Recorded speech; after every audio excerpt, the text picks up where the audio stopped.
যদি একটু খেয়াল করবা, আমি কিন্তু বর্তমানে একটা অ্যানালগ ঘড়ি ব্যবহার করতেছি। কিন্তু যখন আমি পরীক্ষা দিতে যাই, তখন কিন্তু আমি আর এই যে এটাকে বলা হয় অ্যানালগ ঘড়ি। আমি কিন্তু তখন আর অ্যানালগ ঘড়ি আমি ব্যবহার করি না।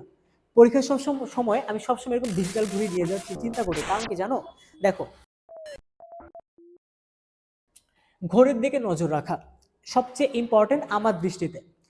আমি পার্সোনালি তোমাদেরকে বলি, আমি এখন বর্তমানে দেখো একটা অ্যানালগ ঘড়ি ব্যবহার করতেছি। তোমরা যদি একটু খেয়াল করবা, আমি কিন্তু বর্তমানে একটা অ্যানালগ ঘড়ি ব্যবহার করতেছি। কিন্তু যখন আমি পরীক্ষা দিতে যাই, তখন কিন্তু আমি আর এই যে এটাকে বলা হয় অ্যানালগ ঘড়ি। আমি কিন্তু তখন আর অ্যানালগ ঘড়ি আমি ব্যবহার করি না। পরীক্ষার সময় আমি সবসময় এরকম ডিজিটাল ঘড়ি নিয়ে যাওয়ার চিন্তা করি। কারণ কি জানো? দেখো, এই যে দেখো এখানে কয়টা বাজতেছে, 10টা 9 বাজে। দেখো আমার কিন্তু সময় লাগলো একটা, আমাকে আগে দেখতে হইলো কত ঘরে আছে ঘন্টার কাটা, কত ঘরে আছে মিনিটের কাটা, সেটা আমাকে দেখতে হইলো। তারপরে আমি না আইডেন্টিফাই করতে পারলাম যে আচ্ছা ঠিক আছে 10টা 9 বাজে। বাট তোমার হাতে যদি আমি একটা ডিজিটাল ঘড়ি দিয়ে দিই, তুমি কিন্তু দেখো ইজিলি বলে ফেলতে পারছো কয়টা বাজে, 10টা 10 বাজতেছে।